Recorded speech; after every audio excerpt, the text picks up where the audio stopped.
Mann auf Gefechtsstation. Viel Glück allen. Hey folks, Sealer here. Today I've got a replay that's by popular request. So this is the replay that received the most votes based on a poll I posted a few days ago to the channel. I gave a choice of, I think, 5 different replays to choose from, and this is the replay that received the most votes. So we are going to have the distinct pleasure of watching Reivision sail the premium tier-VIII German battleship, the Odin, in an all-tier-VIII domination match on Trap.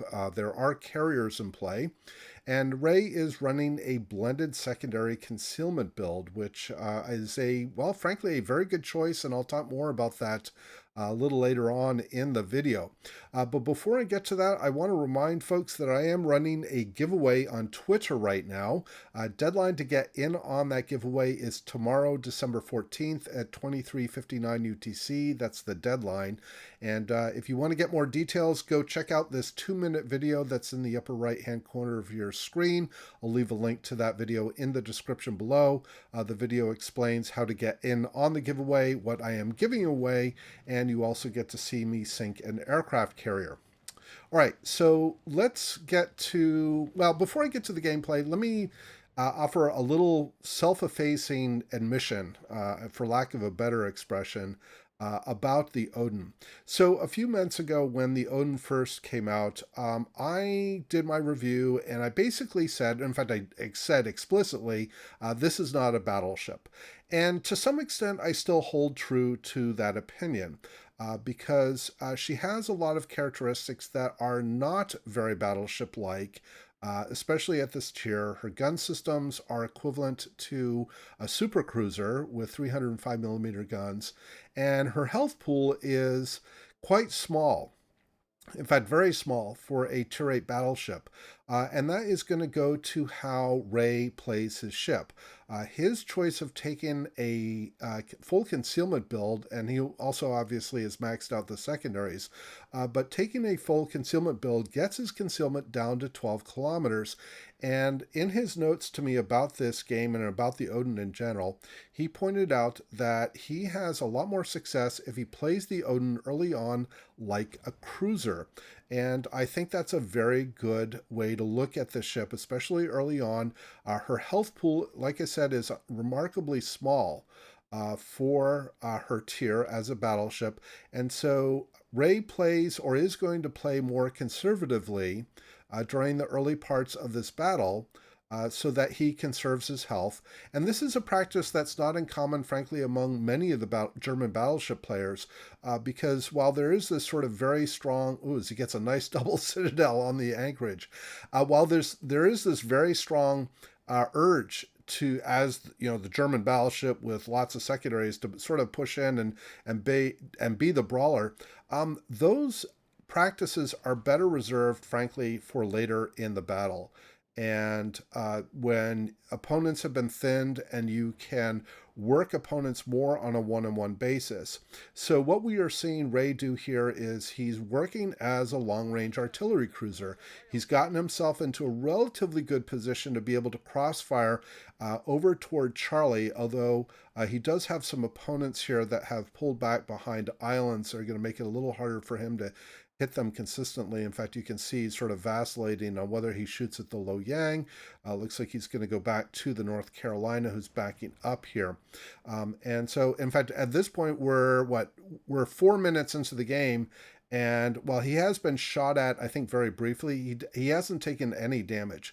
So working as in sort of a style of a long-range artillery cruiser is not a bad idea. And in fact, because the Odin is classified as a battleship, it could very well be that opponents might not want to shoot at a battleship at that range and want to shoot at targets that are closer in. In fact, what's probably working to his advantage is the fact that his Massachusetts and his, there's a cruiser, the Mogami, that just went down on the east side of the Charlie Cap. They were probably a much more appealing target for the opponents that are over at Charlie. In fact, you can see that the opponents are very heavy there. They have almost literally half their fleet at that flank, and now the Massachusetts has gone down. So I think at this point, if I were Ray, I would probably be saying to myself, I need to not be the tip of the spear. There is another battleship over here. There is a Bismarck to his east that could also provide some tanking, but with half the opponents at this flank, including several battleships, this is probably not the best place for, frankly, any of the allies to be in because they're just outnumbered. And again, he missed taking some damage there from the Bismarck at about 12 kilometers. But coming back to his build, you'll notice that he is well, he was undetected. He's now been detected by the North Carolina. And one of the things that's kind of interesting about his build is because he has a blended secondary concealment build, there's only a 400-meter difference between his detection and his maximum firing range on his secondaries. And this probably gives him some flexibility to be able to break contact, but also maximize secondary opportunities. He doesn't have to be detected for very long before he gets into secondary striking range. There we see the Loyang. He's now switched his secondaries to the Loyang, who's just on the outside of his range. Now, the Odin secondaries are pretty solid for her tier. They're not quite as numerous in terms of guns as with the Bismarck or the tier-VIIIs, but all of the secondaries are 128 millimeters or larger, and because the German battleships do receive the 1/4 penetration on their shells, means that IFHE is strictly unnecessary for the ship, whereas for the Bismarck and the tier-VIIIs, there's arguably some value, but on this ship, it is a straight-up waste. Now, one thing that I thought was kind of interesting in terms of the gameplay is, again, Ray is working as essentially as a long-range artillery cruiser, and you notice that the opponents have sort of split their forces, with some of them in the north and some that are sort of in that sort of southwest side of the Charlie Cap, and that's where all the heavies are, all the battleships. So Ray, I think, is making a choice here to try to get into a flanking posture because he has the Loyang and he has two cruisers that he might have to deal with, and that is way easier for an Odin to try to take on because he has the hydro, he has the gunpowder, the secondaries, and the torpedoes to combat two cruisers and a destroyer relatively easily as he goes back into concealment here. So again, I really feel like he's made a really good choice in his full concealment to be able to drop off concealment whenever necessary, and he doesn't have to be too far from the action to do that. So he gets a pretty nice chunk getting up into the superstructure of the Bismarck, and he's continuing to pull around, presumably try to get into a flanking posture on some of these opponents. As again, they've sort of split themselves between the east and west side of the cap. Now, we've just detected briefly the Edinburgh that's on the east side of the Charlie Cap, so that would be a logical choice for Ray to try to go after.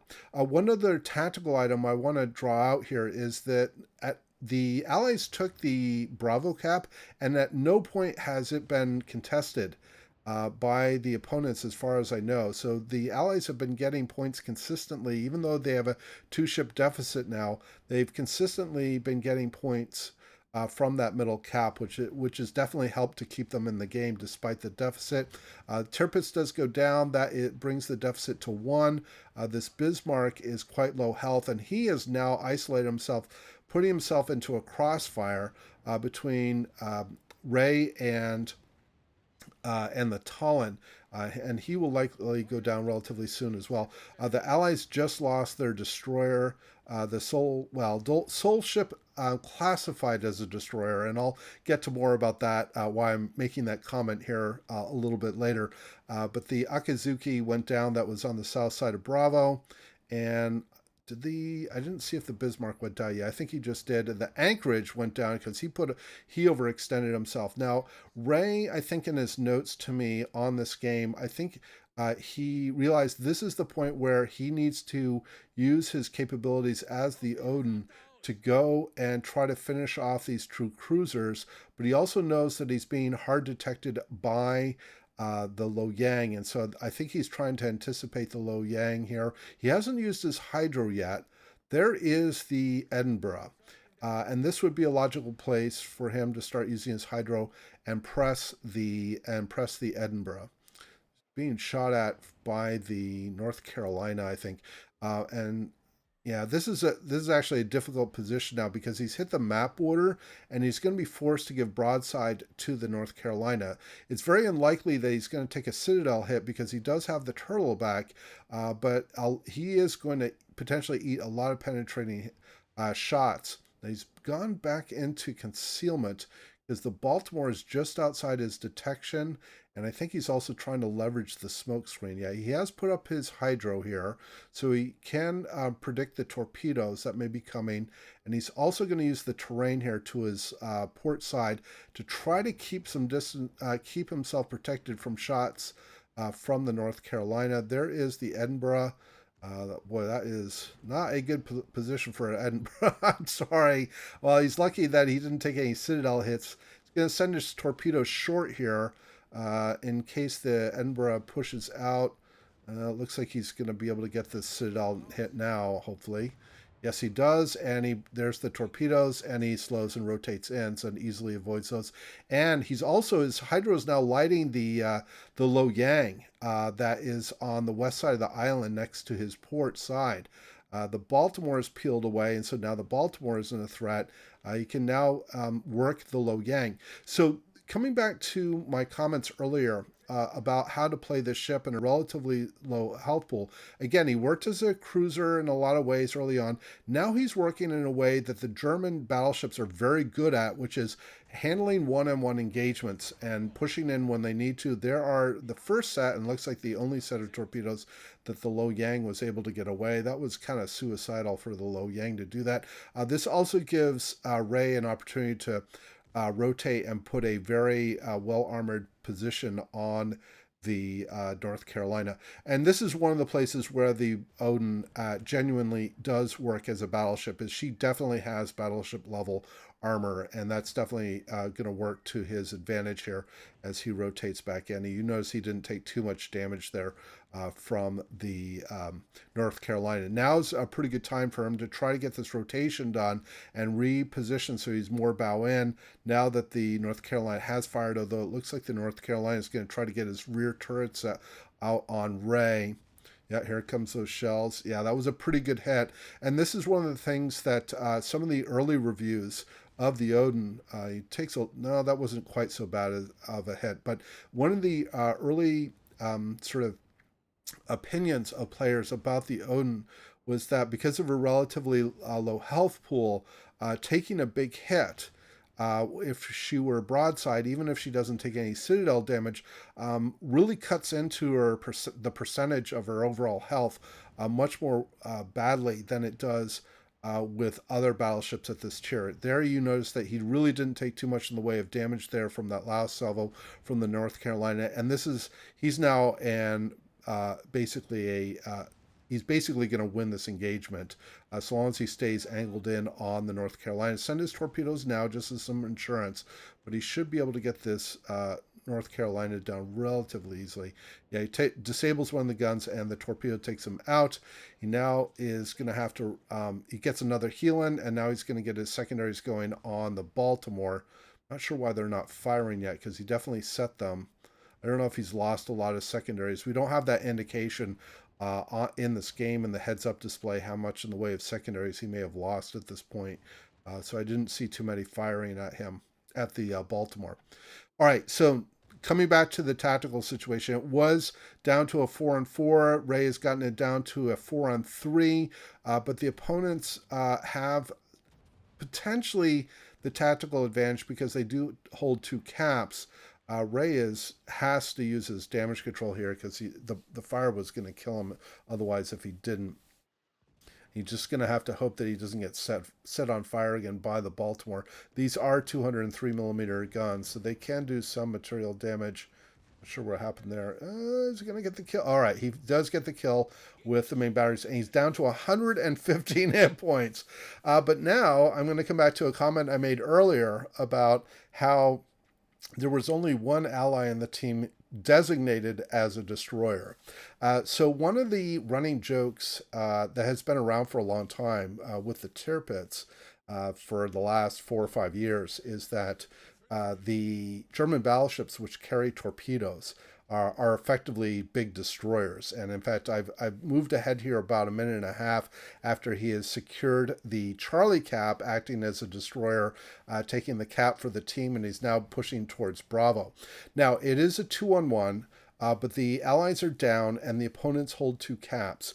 And with the remaining time, less than 3 minutes, there is still a good possibility that the opponents can win here, because there probably isn't enough time for the Allies to win based on points.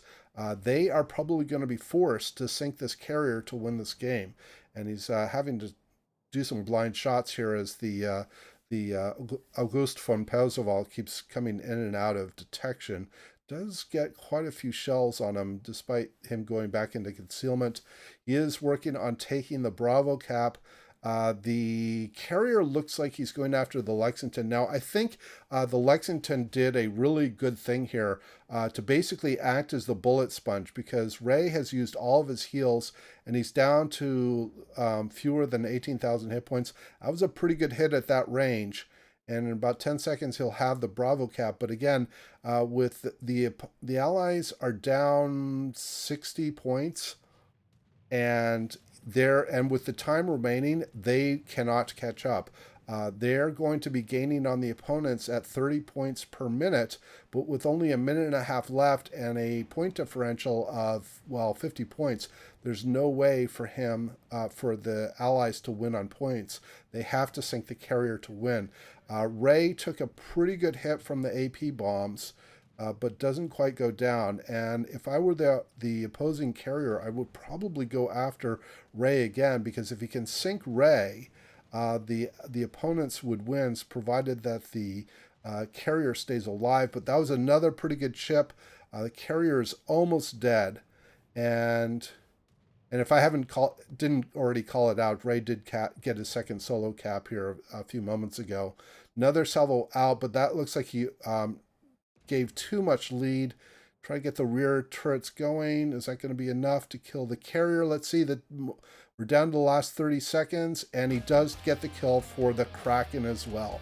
So a very impressive outing. In fact, Ray mentioned this was his highest XP game in the Odin today, and this is a ship that he really likes, just shy of 3,000 base XP, and that is definitely a reflection both of his combat performance, but also getting the 2 solo caps.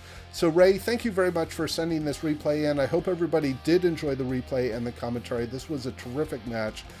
Let me know your thoughts on this game in the comments below.